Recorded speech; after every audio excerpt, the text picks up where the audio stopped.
Es que es muy difícil tratar de ser serio cuando, o sea, está pasando por acá mi esposa detrás de la cámara haciendo esta cita, bla, bla, bla.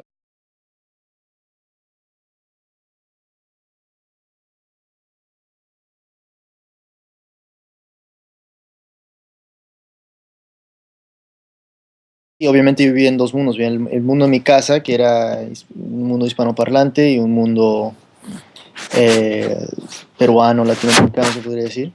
Y el mundo del colegio, los amigos, que era totalmente diferente, era un mundo gringo, para decirlo de la manera más simple, ¿no? Um, yo no creo que me daba cuenta de eso, sino en ciertas ocasiones, ciertos momentos de, de choque, ¿no? O sea, me acuerdo, por ejemplo, un momento en que mi papá, que es de tez morena, me recogió de la práctica de fútbol, que teníamos, el entrenamiento que teníamos por la tarde, y dos de los compañeros del equipo, que eran blancos, lo vieron y se sorprendieron que era tan moreno, y me preguntaron de dónde venía. Yo dije, de Perú, y el otro chico dijo, ah, ¿eso es en África?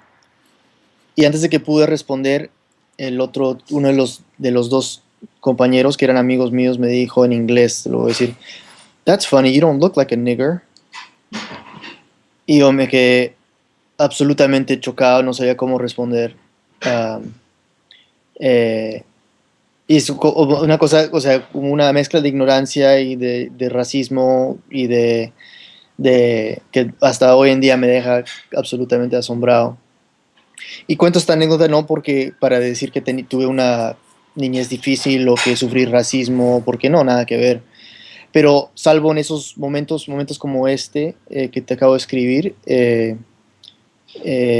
digamos, yo vivía sin darme cuenta que vivía, que pertenecía a dos mundos.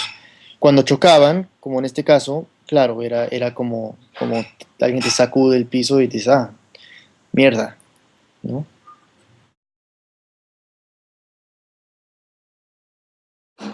A mí me encanta esa época de la niñez, digamos, los primeros años como lector voraz, digamos, a los 8 9 10 hasta los 13 14 años, porque uno lee sin prejuicios, ¿no? Uno lee sin distinguir entre lo canónico y lo popular, ciencia ficción, lee misterios, lee, eh, o sea, todo lo que te cae en las manos tú lo lees.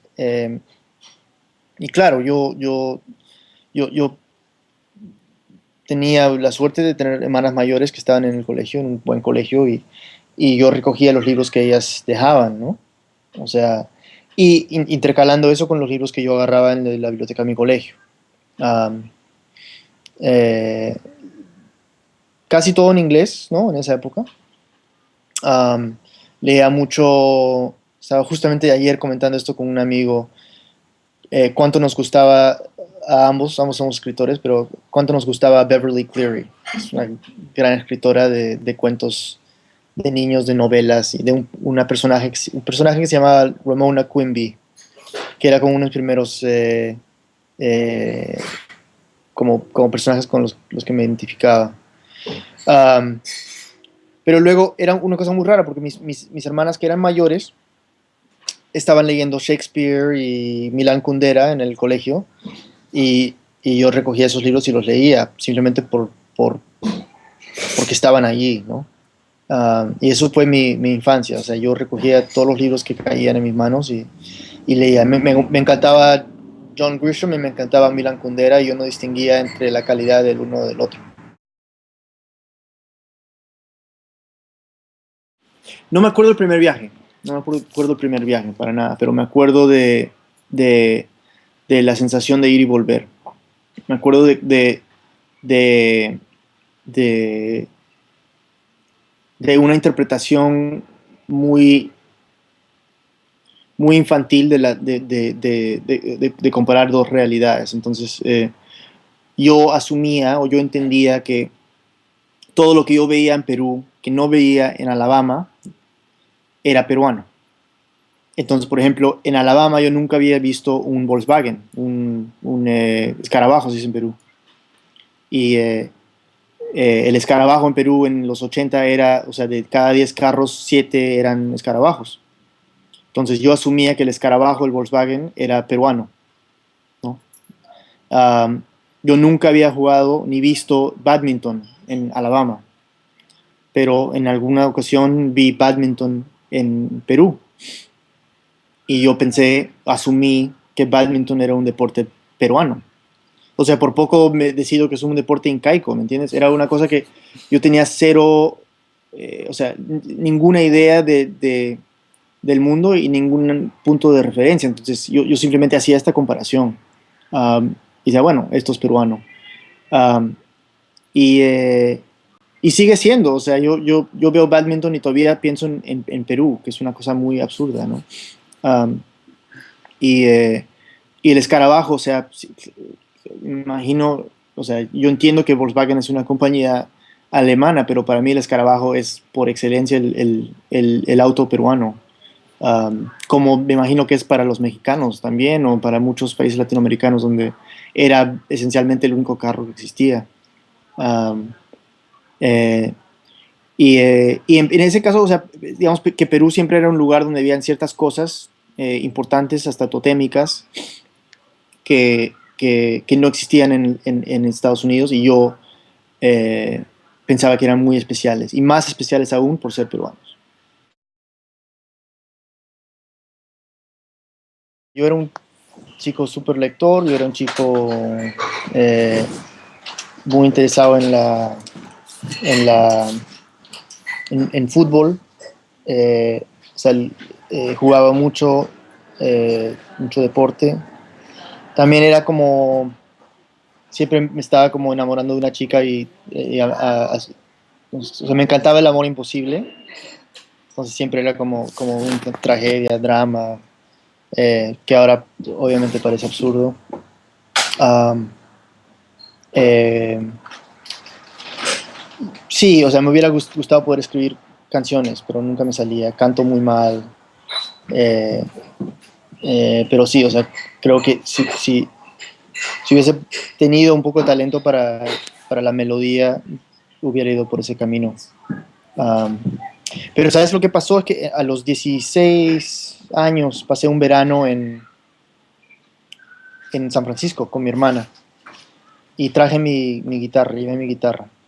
Y, eh, y fue el primer verano donde escribí un cuento largo. Pasé todo el verano escribiendo un cuento, 3 meses. Y llevé mi guitarra y nunca la toqué. O sea, nunca la toqué, no sé. O sea, era como que si solo tenía espacio para una manera de, de expresarme. O como que si no tenía suficiente talento. Hay gente que escribe canciones, que baila, que hace cine, que hace documental y que escribe poesía. Pero en mi caso, o sea, o escribía cuentos o me ponía a escribir música y no pude hacer ambas cosas.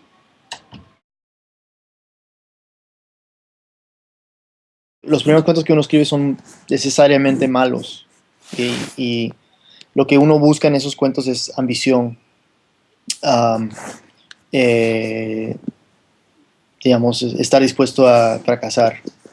Um, pero son cuentos malísimos, horribles, o sea, densos, pretenciosos, didácticos, en el sentido inglés de americano, o sea, en the English sense of that word, ¿no? Didactic, ¿no? Um, eh, pero lo que rescato de esos cuentos es ese sentido de aventura y de la necesidad de escribir, ¿no? Que eso sí, finalmente me ha servido, me sigue sirviendo, mejor dicho. O sea, igual si mi hijo me dice que quiere ser escritor, yo también me preocuparía un huevo, ¿no? Eh, pero si bien se preocupaban, digamos, por mi futuro, eh, por, digamos, los aspectos más prácticos de la vida, siempre apoyaban la expresión artística, ¿no? O sea, como te decía, mis padres tenían una biblioteca grande eh, con, con muchísimos libros, novelas latinoamericanas, novelas americanas, eh, de medicina, de geografía, de cultura. Y yo pasaba horas ahí mirando todos los libros y me parecía el lugar más agradable, ¿no? De la casa. Entonces, eh, sería un poco consecuente de su parte, de sus partes, tener semejante biblioteca y luego decir, no, no, no, no, pero no escribas. O sea, siempre me apoyaron en ese sentido. Escribí ese libro, los primeros borradores de esos cuentos, eh, saliendo de la universidad en los primeros 2 años después de terminar la universidad. Yo trabajaba en un colegio nacional en Nueva York, en la ciudad de Nueva York, primero en East Harlem y luego en Central Harlem. Um, y en las tardes yo volvía al colegio y me encerraba en un cuartito y me ponía a escribir. Um, y así fue, digamos, así fui desarrollando un poco la voz.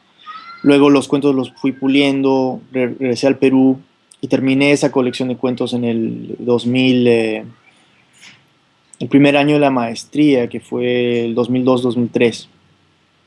Um, o sea, hace 10 años. Wow.